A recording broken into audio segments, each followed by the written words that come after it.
बिस्मिल्लाहिर्रहमानिर्रहीम। अज़ीज़ तलबा अस्सलामु अलैकुम वरहमतुल्लाहि वबरकातुहू। बेटा हम अपनी एक्सरसाइज 7.3 को सॉल्व कर रहे हैं, जिसमें हमने इसके पहले 5 क्वेश्चंस जो हैं वो अभी तक सॉल्व कर लिए हैं। अब इसके जो आगे के क्वेश्चन हैं, क्वेश्चन नंबर 6 से लेके ऑनवर्ड क्वेश्चन नंबर 11 तक, ये तमाम के तमाम क्वेश्चंस जो हैं ये बिल्कुल सेम हैं। सो हम पहले इन क्वेश्चंस को सॉल्व करते हैं। बेटा अगर हम क्वेश्चन नंबर 6 को देखें तो यहाँ पे एक पॉइंट P है जिसके जो कोऑर्डिनेट एक्सिस हैं वो दोनों के दोनों गिवन हैं, और हमें कहा यह जाता है कि ये P जो है ये टर्मिनल साइड ऑफ थीटा जो एंगल है, फॉर एग्जांपल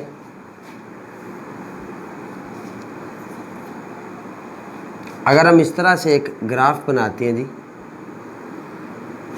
तो ये चूंकि इनिशियल साइड है और ये टर्मिनल साइड है एंगल की, ये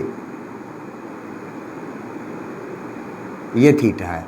सो ये जो टर्मिनल साइड गिवन है, इस साइड के ऊपर एक पॉइंट है P, फॉर एग्जांपल यहाँ पे एक पॉइंट P है।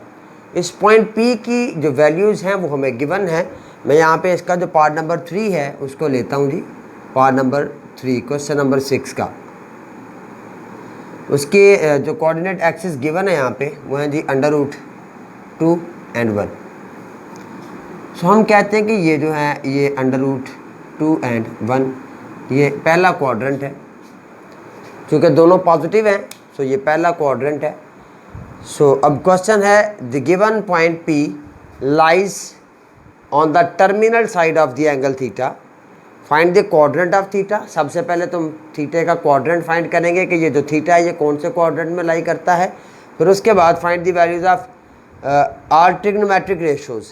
ट्रिग्नोमेट्रिक रेशोज़ जो हैं उनकी वैल्यूज़ हम यहाँ से फाइंड आउट करते हैं। सो अगर ये देखा जाए बेटा, हमने 9th क्लास में भी पढ़ा था कि जो कोऑर्डिनेट पॉइंट P अगर इस तरह से लिखा जाए, एक पॉइंट P, इसके जो कोऑर्डिनेट एक्सिस है, यहाँ से पहला एक्सिस जो है ये x एक्सिस है और दूसरा y एक्सिस है। सो ये जो पहली वैल्यू है ये x की है और दूसरी वैल्यू यहाँ पे y की है। सो ये है हमारे पास x एक्सिस, ये है हमारे पास y एक्सिस। अगर हम इसको यहाँ से मैनेज करना थोड़ा सीखें तो बेटा यहाँ पे अगर आप इसका 1 रखें, यहाँ पे आप इसका 2 रखें और इसका आप यहाँ पे 1 रखें, तो इसके बिल्कुल सामने ये पॉइंट P यहाँ पे आ जाएगा जी। ठीक, अगर इसको आप यहाँ से नीचे की तरफ लेके आए यहाँ पे, तो ये √2 जो वैल्यू है ये वाली, ये √2 ये x की वैल्यू है। एक्चुअली x जो है ये आपके पास √2 है और जो y है ये आपके पास 1 है। अगर हम ये यहाँ पे 1 की वैल्यू बना लें बेटा यहाँ पे, तो ये हमारे पास एक राइट ट्राइंगल बनती है। ये एक राइट ट्राइंगल बनती है जिसमें अगर एंगल थीटा यहाँ पे है तो ये परपेंडिकुलर हो गया और ये बेस हो गया। ठीक है जी, जिसके साथ एंगल है वो बेस है और दूसरा हमारे पास परपेंडिकुलर है।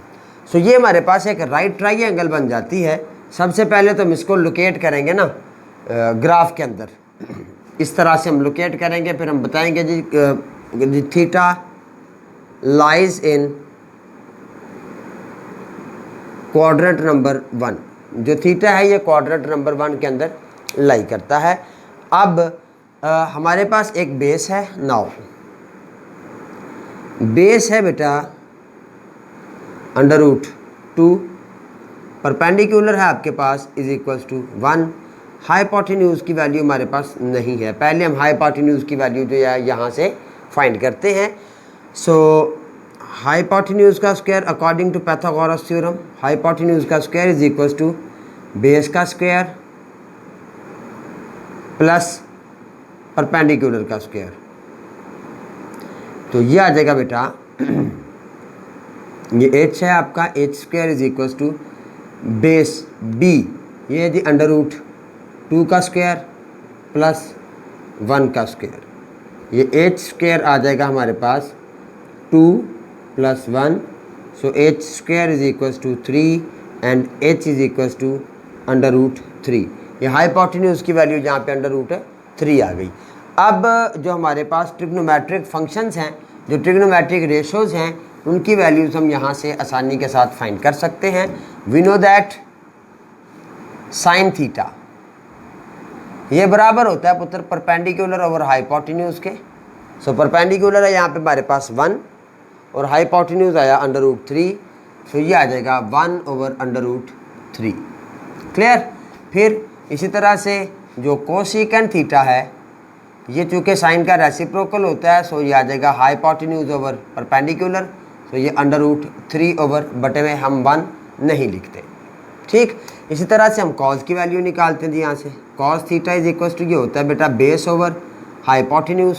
सो बेस है यहाँ पे हमारे पास √2 और हाइपोटेन्यूज है √3, तो ये आ जाएगा जी √2 ओवर √3। इन दोनों को आप एक ही अंडर के नीचे लिख दें तो ये आ जाएगा 2/3। बिल्कुल इसी तरह जो सीकेंट है वो इसी का रेसिप्रोकल है, तो ये आ जाएगा हाइपोटेन्यूज ओवर बेस, तो ये आ जाएगा जी √3 ओवर √2 और इसको आप सेम एक ही अंडर के नीचे लिख दें तो ये 3/2 के बराबर आ जाएगा। फिर इसी तरह हम tan की वैल्यू फाइंड करेंगे जी। tan थीटा ये बराबर होता है पुत्र perpendicular over base. So perpendicular हमारे पास 1 है, बेस हमारे पास √2 है, सो ये 1/√2 आ जाएगा। और इसी तरह से जो कॉट थीटा है ये हमारे पास होता है इसका रेसिप्रोकल, सो ये आ जाएगा बेस ओवर परपेंडिकुलर, सो ये आ जाएगा √2। ये हमने इस तरह तमाम के तमाम जो ट्रिग्नोमेट्रिक फंक्शंस हैं यहाँ पे उनकी वैल्यूज़ फाइंड करनी है, और उनकी वैल्यूज़ फाइंड करने के साथ साथ हमने थीटा बताना है कि कौन से क्वाड्रेंट में लाई करता है। बिल्कुल इसी तरह से जो इसके पार्ट नंबर 1 और पार्ट नंबर 2 हैं वो भी बिल्कुल इसी तरह से हैं। ये मैं यहाँ से आपको मैं बता देता हूँ कि हमें कैसे पता चलता है कि क्वाड्रेंट कौन से में लाई करता है। बेटा अगर मैं यहाँ पे पॉइंट लिखता हूँ पहला, अब वो पॉइंट है जी हमारे पास -2 और 3, ये पहला पॉइंट है इसका। तो हम सबसे पहले इस तरह से ग्राफ बनाते हैं, ये इस तरह से। ये सेंटर में 0 है, 0 से राइट साइड पे बेटा पॉजिटिव है 1 2 3 4, लेफ़्ट साइड पे नेगेटिव है -1 -2 -3, इस तरह से ये एरो बना दें। अब यहाँ से ऊपर की तरफ 1 2 3, नीचे की तरफ -1 -2 -3 और ये एरो। फिर हम सबसे पहले इस पॉइंट को लोकेट करते हैं, क्योंकि ये वैल्यू x की है और ये वैल्यू y की है। सो x हमारा -2 है, सो -2 यहाँ पे, और ये जो 3 है ये यहाँ पे। आप यहाँ से बना सकते हैं जी, एक इस तरह से लाइन सीधी ड्रॉ कर लें सीधा, और एक इधर से सीधी लाइन ड्रॉ कर लें। ये एक्चुअली पॉइंट है हमारा P, इसकी वैल्यू है -2 और 3, और ये है हमारे एंगल की टर्मिनल साइड, ये सॉरी हाँ जी बिल्कुल इसी तरह से ये हमारे पास एक राइट ट्राइंगल बनती है जिसमें ये परपेंडिकुलर है, ये बेस है। अब बेस हमारे पास -2 है, परपेंडिकुलर 3 है।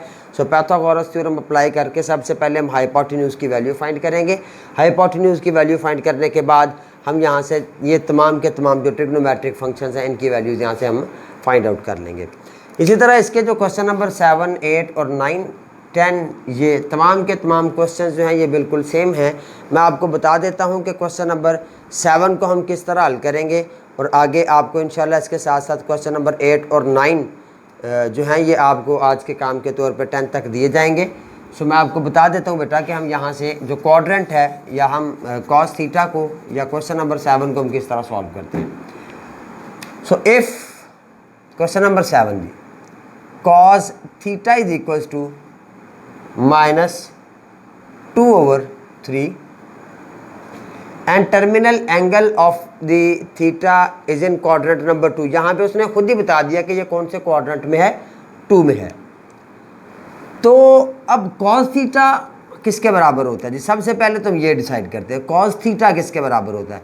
कॉस थीटा बेटा एक्चुअली बराबर होता है, cos theta is equals to base over hypotenuse. So अगर हम इन दोनों को आपस में कंपेयर करें तो बेस हमारे पास आ जाएगी -2 एंड हाइपोटेन्यूज आ जाएगा बेटे 3। परपेंडिकुलर की वैल्यू हमारे पास नहीं है, हम पाइथागोरस थ्योरम अप्लाई करके परपेंडिकुलर की वैल्यू यहाँ से फाइंड करते हैं। Because we know that h² is equals to base का स्क्वायर प्लस परपेंडिकुलर का स्क्वायर। जब हम परपेंडिकुलर का स्क्वायर फाइंड करेंगे तो ये आएगा एच का स्क्वायर माइनस बेस का स्क्वायर, हाइपोटेन्यूज ये बी इधर प्लस हो रहा है, इधर आएगा तो माइनस हो जाएगा। सो ये हमने फाइंड करना है। ये आ जाएगा बेटे 3 का स्क्वायर माइनस ये -2 का होल स्क्वायर, ये आ जाएगा 9 माइनस 4, ये पी स्क्वायर है जी। So P square is equal to 5 and P is equal to √5। अब बिल्कुल इसी तरह से हम जो sine theta, secant theta, cosecant theta, cos theta, tan theta, cot theta, इन तमाम ट्रिग्नोमेट्रिक रेशोज़ की जो वैल्यूज़ हैं वो हम इन तीनों वैल्यूज़ की मदद से फाइंड कर सकते हैं। बेस हमारे पास -2 है, परपेंडिकुलर √5 है, हाइपोटेन्यूज हमारे पास 3 है। सो हम आसानी के साथ इनकी जो वैल्यूज़ हैं वो यहाँ से फाइंड कर लेते हैं। इसका जो क्वेश्चन नंबर 8 है, यहाँ पे उसने बताया है कि साइन थीटा नेगेटिव है, टेन थीटा की वैल्यू जो है वो पॉजिटिव है। क्वेश्चन नंबर 8 के अंदर वो कहता है जी जो टेन थीटा है ये बराबर है बेटा 4/3 के, 4/3 के, and sine theta is less than 0। ये हिंट उसने साथ दे दिया। अब चूंकि ये पॉजिटिव है, यहाँ पे कोई माइनस नहीं है जी, ये पॉजिटिव है और ये नेगेटिव है। अब बेटा ये कहाँ कहाँ पे पॉजिटिव होता है जी? ये पॉजिटिव होता है पहले में और तीसरे में। टेन थीटा पॉजिटिव होता है पहले क्वाड्रेंट में और तीसरे क्वाड्रेंट में। और साइन कहाँ कहाँ पे नेगेटिव होता है? साइन नेगेटिव होता है बेटा तीसरे क्वाड्रेंट में और चौथे क्वाड्रेंट में। सो इन दोनों में जो कॉमन है थर्ड वाला, सो हम कहेंगे theta lies in quadrant number 3। जो थीटा है ये क्वाड्रेंट नंबर 3 में लाई करता है। अब तीसरे क्वाड्रेंट में बेटा, तीसरे क्वाड्रेंट में हमारे पास साइन और कॉज, इन दोनों की और इन दोनों के जो रेसिप्रोकल्स हैं उनकी वैल्यूज़ नेगेटिव होती हैं। सो हम यहाँ पे टेन थीटा चूँकि टेन थीटा जो है ये बराबर होता है परपेंडिकुलर ओवर बेस के। सो परपेंडिकुलर आ गया हमारे पास 4, बेस आ गई हमारे पास 3, तो हाइपोटेन्यूज हमारे पास 5 आ जाएगा, हाइपोटेन्यूज हमारे पास 5 आ जाएगा।